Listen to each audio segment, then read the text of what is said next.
श्री स्वामी समर्थ. नमस्कार मंडळी, मी विशाखा तुमचं स्वामिनी चॅनलमध्ये खूप दिवसांनी खूप महिन्यांनी जवळजवळ 1 वर्षाने स्वागत करते.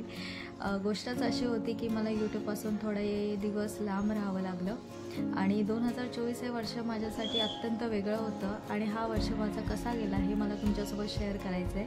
मला तुमच्यासोबत माझी गोड बातमी शेअर करायची आहे. तर व्हिडिओला सुरुवात करूया. पालक होणं वाटतो तेवढा सोपा नसतो हा प्रवास. जेव्हा आम्ही ठरवलं की आता ही मोठी जबाबदारी घेण्याची वेळ आली आहे तेव्हा मी खूप एक्सायटेड होते. माझ्यासारखी स्ट्रॉंग व्यक्ती हे सहजच करू शकते हा ॲटिट्यूड घेऊन माझी या प्रवासाला सुरुवात झाली 10 जानेवारीपासून. घरी प्रेग्नन्सी टेस्ट केली आणि पॉझिटिव्ह आलं. खूप आनंद झाला आम्हाला. स्वामी दर्शन घेतलं आणि कन्फर्मेशनसाठी डॉक्टरकडे गेलो. डॉक्टरने कन्फर्म सांगितलं पण बेड रेस्ट घ्यावी लागेल, सो जॉब सोडावा लागला. फार वाईट वाटलं तेव्हा, पण जॉबपेक्षाही आम्हाला आता बाळ महत्त्वाचं होतं. मला माझी प्रेग्नन्सी जर्नी खूप एन्जॉय करायची होती, पण सततचे ब्लिडिंग त्यामुळे मला इंजेक्शन्स, गोळ्या, ॲडमिट होणं चालूच होतं. हॉस्पिटल दुसरं घरच झालं होतं. हे कमी की काय की मला 5व्या महिन्याच्या सोनोग्राफीला शॉर्ट सर्व्हिस सिच्युएशन आली. डॉक्टरने गर्भपिशवीला स्टिचेस टाकावे लागतील असं सांगितलं. मला फार टेन्शन आलेलं, कारण मी आत्तापर्यंत कधीही ॲडमिट किंवा इंजेक्शनसुद्धा घेतलेलं नव्हतं. नाही, या प्रेग्नेन्सीमध्ये सगळ्याला सामोरं जायचं होतं. या प्रेग्नेन्सीमध्ये माझा नवरा राहुल हा खूप स्ट्रॉंग राहिला, कारण तो प्रचंड हळवा आहे. खूप काळजी घेतली त्याने माझी. खरं तर सर्वांनीच घेतली. माझी पूर्ण 9 महिने काळजी घेतली. खूप लाड केली.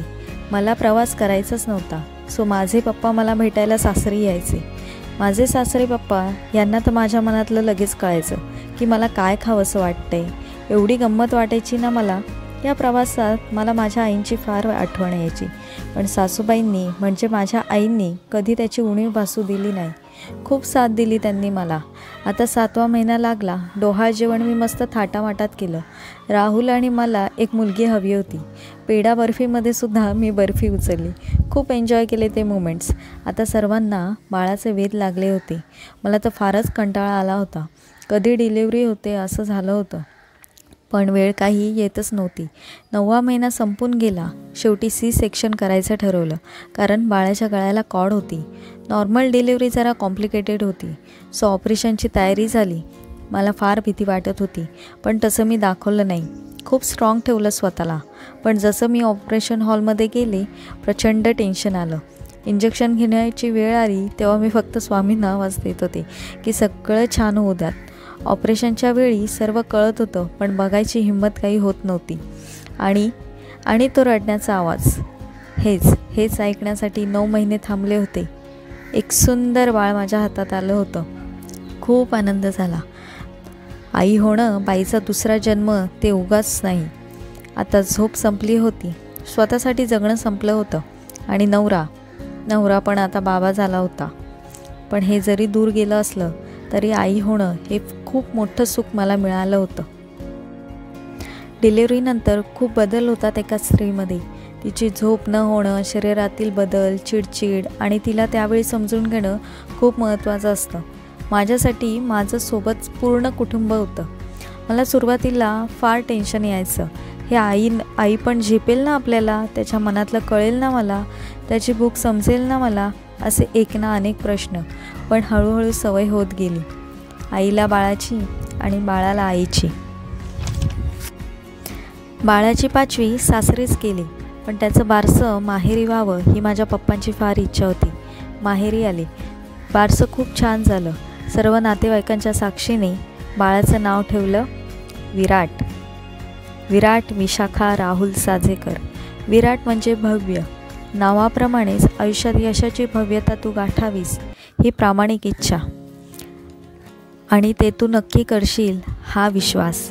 तसे स्वामींचे आशीर्वाद तुझ्यासोबत नक्कीच असतील. विराटने आमचं आयुष्य पूर्ण केले. आता आमचा पूर्ण वेळ हा त्याचाच.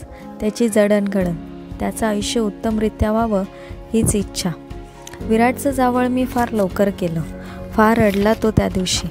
खूप वाईट वाटलं. आपल्या पिल्लाला जरा जरी त्रास झाला तरी नाही हो सहन होत.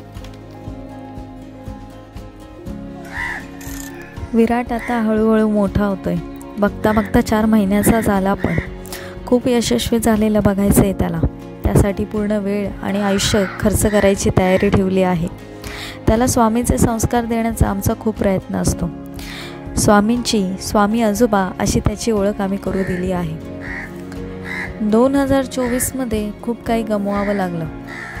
जॉब सोडावा लागला, चॅनल डिमॉनिटाईज झालं, पण जे मिळालं आहे ना ते सगळ्यात बेस्ट मिळालं आहे. गमावलं आहे ते पुन्हा मिळवण्याची ताकद आणि मेहनत करण्याची पूर्ण तयारी आहे. आणि स्वामीसोबत असताना अशक्य असं काहीच नाही आहे. तुर्तास एवढंच, जे प्रेम आणि आशीर्वाद मला दिलं तेच माझ्या विराटसोबतसुद्धा असू द्यात. आणि भेटूयात पुढच्या व्हिडिओमध्ये. तोपर्यंत श्री स्वामी समर्थ.